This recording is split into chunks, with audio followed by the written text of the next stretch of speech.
Lo Giunche, un'emissione storica preparata per diari, a me Matteo Casanova.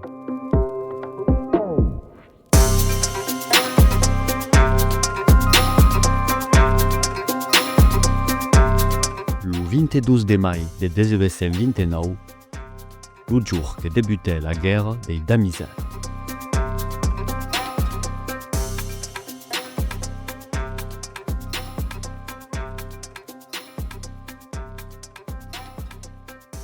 La Seuve fa partie de l'identità d'Ariège, che ne couvre la metà de son territoire. L'Eda Mediane est déjà une ressource indispensable pour les paysans. C'est la montagne ariégienne qui ne permet pas d'accueillir des grandes exploitations agricoles, mais seulement des petits troupes, pour exister des legnes pour sécher au fa, des fustes pour bâtir du stau et du tis, et même des quais caça et manger. En aquella époque, les communautés villageoises sont propriétaires des bosques, ou bien profitent d'un droit d'usage de la part des seigneurs ou d'oreilles. Et mais la révolution de 1889, le patrimoine forestier est transféré à les communes, puis, et Napoléon Ier, la majeure part des forêts passe sous le contrôle de l'État, d'où ils sont vendus à des bourgeois qui considèrent la Seuve comme un espace privé. Son exploitation doit rentabiliser l'investissement fait. Per accord, des gardes-bosques sont encargés de faire fuir les habitants qui continuent d'exploiter la Seuve selon ses besoins.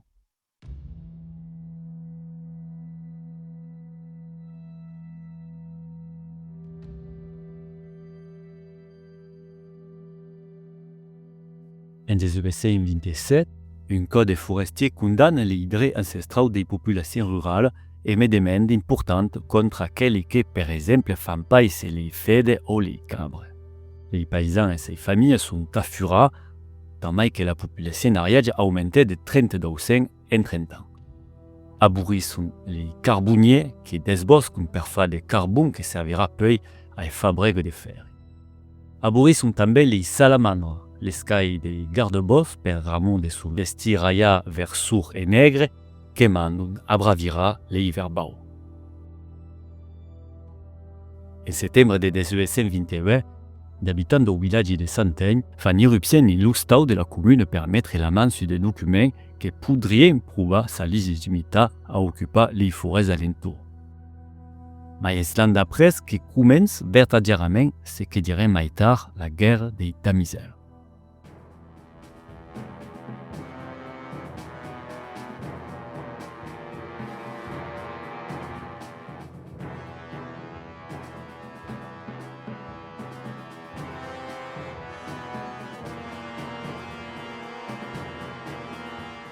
Le 22 de mai de 1929, se débat dans la première action coordonnée des révoltes. À Santaigne toujours, un groupe d'hommes vestis comme des frères cassent les garde-bosques en criant et tirant en l'air.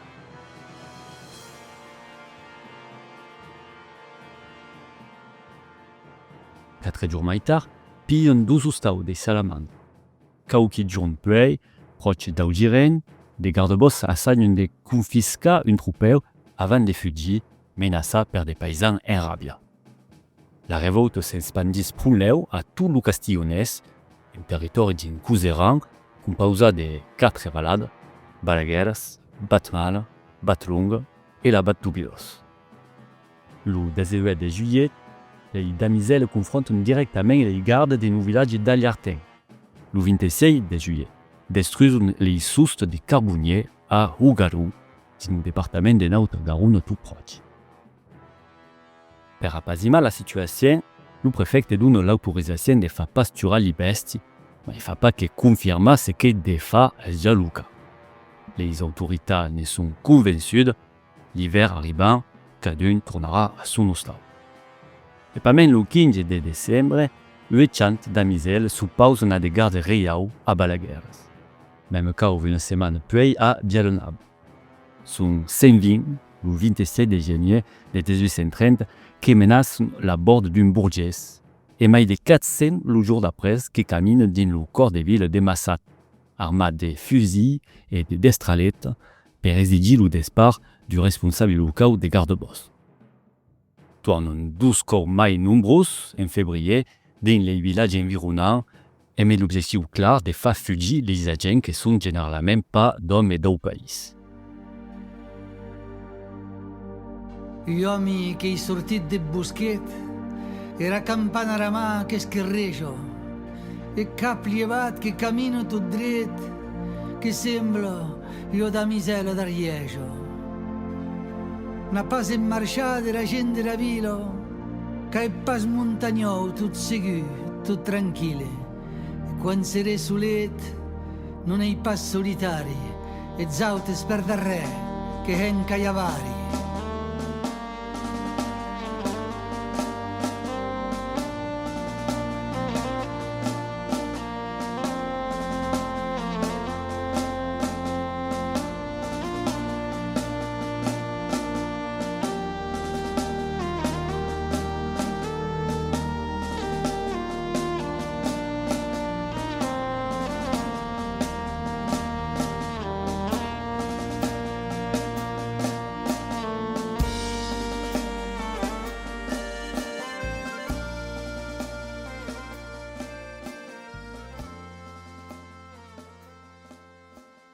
L'avez compris, les damiselles en question sont d'hommes.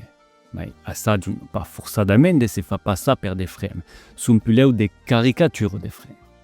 Portent la camiée blanche de travail, fort le pantalon, cincade per une bande de tissu qui de loin peut sembler à une robe. Sur la tête un mucado ou bien un capello militaire, la face est souvent pintée de nègre et de rouge, ou bien masquetade per des trosses de linceau et met des trous per les veilles et la boucle. Des coquillas se mettent des pets ou des porcs sur la face. Là, une grande variété de déguisements et la volonté d'escondre son identité pendant d'accents illégaux, mais surtout une dimension symbolique. À l'image des carnavals, les damiselles veulent reverser l'ordre établi. C'est truffa des poudres. Le déguisement permet de s'identifier à un groupe et un médian d'unifier des communautés de paysans face à un ennemi commun. D'ailleurs, en février de 1830, c'est bien l'association des damiselles qui est condamnée par un décret préfectoral. Le terme des damiselles est utilisé premier par les révoltés avant d'être adopté par les autorités.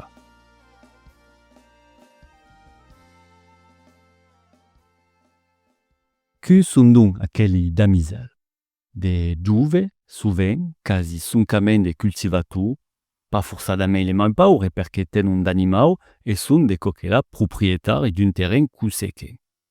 Le statut économique est donc pas le critère principal de la révolte. Sont quand même d'hommes et participent à les actions, mais les femmes jouent un rôle indirect de soutien. La méthode d'action est un sécutement permanent de toutes les biais possibles. Des lettres de menaces, d'affichage public, d'attaques d'Ustau, souvent de nuit, par groupes mouvadis qui connaissent forcément les lieux et qui sont armés de bastons et de fusils. Le charivari rituel qui consiste à se recamper à grand bruit devant l'Ustau d'une personne par blâmer un comportement jugé vergogneux a 13 muda. Es vengue un médian de sous-pauser les décisions administratives de l'État. L'objectif n'est pas de tuer, mais d'expulser. Tout à coup, se fait le soutien de la population locale. Les aubergaires refusent par exemple de loger les gardes qui se retrouvent sans sustau. Parce que des conseils des communes refusent généralement de collaborer avec les agents de l'État. L'État qui riposte en y situant la notion de responsabilité collective qui fait peser sur tout un village les conséquences des actes d'un seul habitant. La justice s'applique. 25 personnes inculpées et 5 procès qui ne semblent pas mal courant les damiselles. Le Poder Reial décide donc de négocier. En février de 1831, une ordonnance ministérielle rétablit le droit de pasturage dynasté au Variégenc. Une seconde ordonnance annule les dispositions du Code forestier pour tout le département. També es déclara de l'amnistie générale et la libération des personnes emprisonnées. Une victoire pour les damiselles et mais d'affrontements sporadiques seguiront pendant 30 ou 40 ans. Aquella guerra fagué pas che 12 morts, do sta misera, ma ha marcat durablement lo cuseran. D'autri han segui per apparar che l'espaci cubeja qu'era la seuva, come en 1942 en Val-Espire en Pyreneus Orientaux. Les resistenci tan forte qu'obligaron l'Estat a tornar a considerar son vejaire sus la conservació des forêts de Pyreneus per une meilleure prise en compte de son histoire et de ses habitants.